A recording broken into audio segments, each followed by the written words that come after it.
ओम नमः शिवाय, जय महाकाल। हम सबको पता है कि कार्तिक मास का बहुत ही प्यारा सा महीना स्टार्ट हो रहा है, जो कि 29 अक्टूबर से और 27 नवंबर तक होगा, है ना। और इस पूरे कार्तिक के महीने में हमें 7 नियम फॉलो करने चाहिए। जो भी व्यक्ति कार्तिक के महीने की ये 7 नियम फॉलो कर लेता है, उसके घर में हमेशा सुख शांति समृद्धि बनी रहती है, जो कि पूज्य गुरु जी की कथा से सुन के बहुत अच्छे से आपको बताऊंगा, है ना। वो 7 नियम कौन से हैं, कितने नियम उनमें से हमें फॉलो करने चाहिए, कौन कौन से नियम फॉलो कर सकते हैं, इन सभी की बात इस पूरी वीडियो में करेंगे। वीडियो को लास्ट तक देखना ताकि सारे नियम बहुत अच्छे से आपको समझ में आ जाए, है ना। चलो समझते हैं। स्क्रीन पर आपको यहाँ पे दिख रहा होगा, ये है तेल, है ना। कार्तिक के महीने में हमें अपने शरीर पे, हमें अपनी बॉडी में तेल नहीं लगाना चाहिए। कार्तिक मास का सबसे पहला नियम यही है कि तेल का जो सेवन है हमें अपनी बॉडी पे बिल्कुल भी नहीं लगाना चाहिए, ठीक। पहला नियम समझ में आया। दूसरा नियम हम बात करते हैं, हमें ब्रह्मचर्य का पालन करना चाहिए। ब्रह्मचर्य का मतलब क्या है कि सुबह बहुत ही अर्ली मॉर्निंग हमें उठना चाहिए। अप्रॉक्सीमेटली 4 बजे के आसपास हम सभी लोगों को उठ जाना चाहिए कार्तिक मास के महीने में। ये है दूसरा नियम, है ना। तीसरे नियम की बात करते हैं, जमीन पे सोना चाहिए, बेड का त्याग करना चाहिए, तखत का त्याग करना चाहिए, खटिया चारपाई का त्याग करना चाहिए। कार्तिक के महीने में हमेशा जमीन पे सोना चाहिए। ये है कार्तिक के महीने का तीसरा नियम, ठीक है। चौथे नियम की बात करते हैं, माता तुलसी की पूजन अर्चना आराधना करनी चाहिए। कार्तिक मास का पूरा महीना माता तुलसी को समर्पित होता है, भगवान नारायण को समर्पित होता है, इसलिए एक भी दिन गलती नहीं करेंगे। माता तुलसी की पूजन नियमित रूप से आपको करनी होगी, ठीक है। 4 नियम समझ में आ गए। 5वें नियम की हम लोग बात कर लेते हैं कि यह है दीप दान का, है ना। पूरे कार्तिक के महीने में शाम के टाइम पे प्रदोष काल में एक दीपक हमें ज़रूर से ज़रूर लगाना चाहिए। यह है कार्तिक के महीने का 5वां नियम, ठीक है। 5 नियम आपको समझ में आ गए हैं। आगे बढ़ते हैं। जो 6वां नियम है, यहाँ पर आपको दिख रहा होगा दाल, है ना। दाल का सेवन वर्जित माना जाता है। कभी भी कार्तिक के महीने में अगर हो सके दाल का सेवन बिल्कुल भी बंद कर दीजिए। ये है हमारा 6वां नियम, 6वां नियम, ठीक है। 6 हो गए हैं।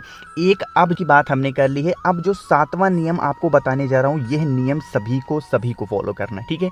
ये 7वां नियम है कंट्रोल, है ना। कंट्रोल किस चीज़ का, जिस चीज़ की आपकी हैबिट बहुत ज़्यादा खराब है। जैसे मान लेते हैं कि आपकी हैबिट है पानी बहुत गिराने की, तो उस पे कंट्रोल करेंगे। जो भी चीज़ें आपको लगती हैं कि हमारे अंदर ये आदत खराब है, उस आदत को अपने आप को संयम रखना है। अगर आप लेट तक सोते हैं, सुबह 10 बजे तक, तो इसमें संयम करेंगे। ज़्यादा खाते हैं, ज़्यादा भोजन करते हैं, उसमें संयम करेंगे। कम खाते हैं, थोड़ा सा अपने डाइट को मेंटेन करेंगे। एक्सरसाइज नहीं करते, ज़्यादा करते हैं, संयम करेंगे।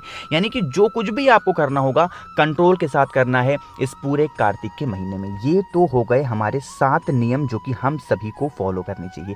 आप कहोगे भैया देखो, जितने नियम आपने बताए हैं, इन सभी नियम को हम सारे के सारे तो फॉलो नहीं कर सकते। जैसे नियम जो मैंने आपको तीसरा बताया था, जमीन पे सोने वाला, तो क्या आज के टाइम पे ये पॉसिबल है कि हम सभी परिवार के लोग जमीन पे सो पाएं? नहीं पॉसिबल है। तो आप क्या कर सकते हैं, इस नियम को छोड़ सकते हैं। वरना चाहें तो अगर आप पॉसिबल है आपके घर में तो बिल्कुल सोइए, तो बहुत अच्छी बात होगी। बट पॉसिबल नहीं है तो घबराने की बात नहीं है, डरने की बात नहीं है। आप बिल्कुल बेड पे सो सकते हैं, बट नियम जो है वो जमीन पे सोने का है, ठीक।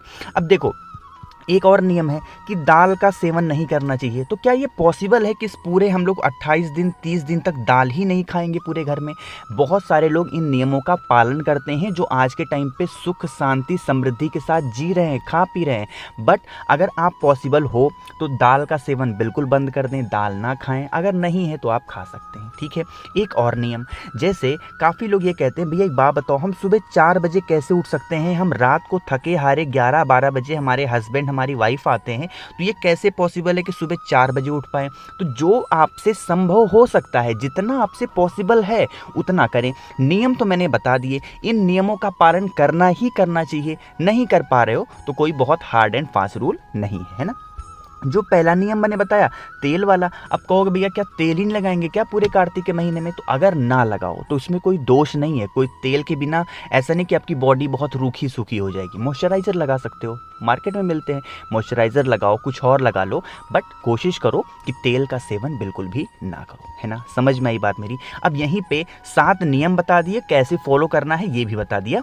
एक और पॉइंट मैं आपको बता दे रहा हूँ। यहाँ पर देखो, जैसे दीपक जल रहा है ना, हमें पूरे कार्तिक के महीने महीने में शाम के टाइम पे प्रदोष काल में दीपक माता तुलसी के सामने ज़रूर से ज़रूर जलाना चाहिए। ठीक है, इस चीज़ का ध्यान रखना। जब भी माता तुलसी के सामने दीपक लगाओगे तो गोल बत्ती का ही दिया लगाएंगे, घी का दिया, गोल बत्ती का। मैंने एक वीडियो में आपको बताया था कि जितनी भी माता होती हैं, जितनी भी देवी होती हैं, उन्हें लंबी बत्ती का दिया लगता है, बट तुलसी माता के साथ थोड़ा सा एक्सेप्शन है। क्या है कि है तो ये माता, हम लोग माता बोलते हैं, बट यहाँ पे गोल बत्ती का दिया लगता है। तो काफ़ी लोग कंफ्यूज थे इस बारे में, भैया तुलसी माता को कौन सा दिया, तो गोल बत्ती का दिया लगाएंगे और वो भी घी का दिया। समझ में आई बात मेरी? तो मैंने कोशिश की आप सभी लोगों को ये 7 नियम बताए हैं। कुछ समझ में नहीं आया तो उसके लिए बिल्कुल परेशान ना हो, मुझसे फ़ोन पे बातें करनी है तो आप हमें इंस्टाग्राम या फिर फेसबुक पे फॉलो कर सकते हैं। सर्च करिएगा द नेचुरल प्लैनेट 108। इस वीडियो से कोई दिक्कत आपको है तो नीचे कमेंट सेक्शन में पूछिएगा, मैं पूरी कोशिश करूँगा रिप्लाई करने की। जितने भी भाई बहन इस आवाज़ को पहली बार सुन रहे हैं, अचानक से चैनल पर आ गए हैं, चैनल को सब्सक्राइब करेंगे और हाँ, वीडियो को लाइक ज़रूर किया करिए। ओम नमः शिवाय, जय महाकाल।